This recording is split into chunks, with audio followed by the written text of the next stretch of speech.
Witajcie, drodzy słuchacze. Dziś wyruszymy w podróż do XIII wieku, by omówić jedną z mniej znanych, ale kluczowych starć w historii średniowiecznej Polski. Bitwę pod Lubuszem, stoczoną w 1239 roku. Dlaczego była tak ważna? Jakie były jej przyczyny i skutki? O tym wszystkim opowiem w szczegółach, wplątując nieco kontekstu historycznego, politycznego i militarnego. Zacznijmy od tego, że Polska w XIII wieku była rozdarta przez proces rozbicia dzielnicowego. Śmierć Bolesława Krzywoustego w 1138 roku i wprowadzenie jego testamentu podzieliło kraj na liczne dzielnice, rządzone przez lokalnych książąt. Ten system miał swoje zalety, ale znacznie osłabił Polskę wobec zewnętrznych zagrożeń. Sąsiednie kraje takie jak Czechy czy Brandenburgia doskonale wykorzystały tę sytuację, by rozszerzyć swoje wpływy kosztem ziem polskich. W tym chaotycznym krajobrazie wyróżnia się postać Henryka II Pobożnego, syna Henryka I Brodatego i świętej Jadwigi Śląskiej. Henryk II jako książę Śląska próbował kontynuować politykę swojego ojca zmierzającą do wzmocnienia i zjednoczenia ziem polskich, ale nie było to łatwe zadanie. Szczególnie groźnym przeciwnikiem byli margrabowie brandenburscy z dynastii askańskiej Otto III i Jan I. Brandenburgia w XIII wieku była państwem dynamicznie rozwijającym się, które sukcesywnie poszerzało swoje terytorium na wschód. Kluczowym elementem tej ekspansji była ziemia lubuska i gród Lubusz, strategicznie położony region nad Odrą, stanowiący bramę do wnętrza Polski. Lubusz pojawił się w historii w kontekście ekspansji państwa Polan. Władcy z rodu Piastów, tacy jak Mieszko I, doskonale rozumieli strategiczne znaczenie tej nadodrzańskiej osady. W 960 roku Lubusz był prawdopodobnie grodem słowiańskim kontrolowanym przez plemię Lubuszan. Mieszko I w toku ekspansji włączył tę ziemię do rodzącego się państwa polskiego. Lubusz pełnił funkcję ważnego punktu obronnego na zachodniej granicy, zabezpieczając ją przed najazdami niemieckich marchi. Po śmierci Bolesława Chrobrego i osłabieniu państwa Piastów Lubusz znalazł się w strefie wpływów niemieckich. Ziemia ta przechodziła z rąk do rąk w wyniku licznych konfliktów, aż w 1138 roku stała się częścią dzielnicy śląskiej. W 1157 roku cesarz Fryderyk Barbarossa przeprowadził udaną kampanię, która jeszcze bardziej skomplikowała sytuację w tym regionie. Henryk Brodaty odzyskał Lubusz podczas kampanii zbrojnej, którą przeprowadził między sierpniem 1210 roku a marcem 1211 roku. W XII wieku Lubusz był miejscem spotkań dyplomatycznych między książętami piastowskimi a margrabiami brandenburskimi.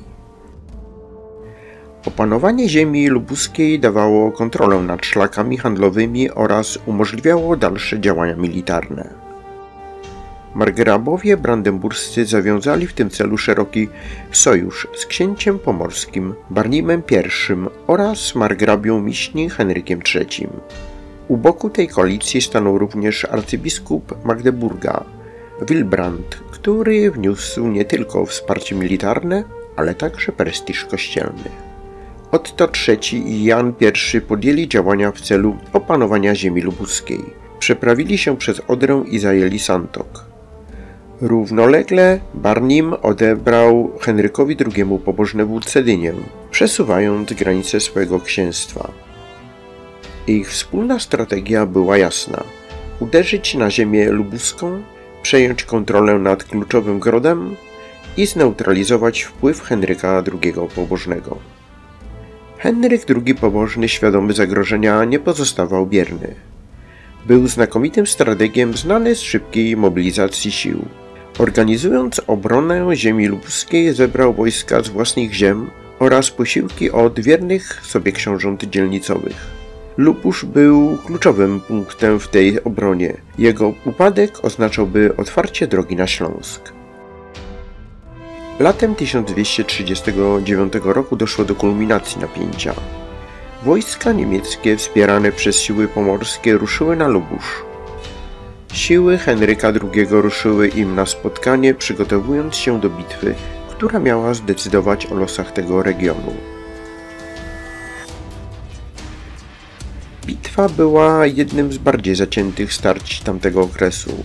Wojska niemieckie prowadzone przez arcybiskupa Wilbranda liczyły na szybkie przełamanie obrony polskiej, jednak Henryk II Pobożny zastosował sprytną taktykę. Wykorzystał ukształtowanie terenu oraz zaskoczenie, by zmusić wroga do odwrotu.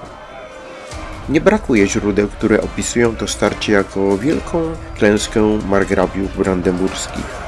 Straty po stronie niemieckiej były dotkliwe, a armia została zmuszona do odwrotu. Zwycięstwo Polaków pod Lubuszem udowodniło, że mimo rozbicia dzielnicowego możliwa była skuteczna obrona przed wrogami zewnętrznymi. Chociaż bitwa zakończyła się sukcesem Henryka II, to konflikt o ziemię lubuską trwał jeszcze wiele lat. Po bitwie udało się odzyskać ważny gród Santok. Jednak Barnim I Pomorski utrzymał kontrolę nad Cedynią.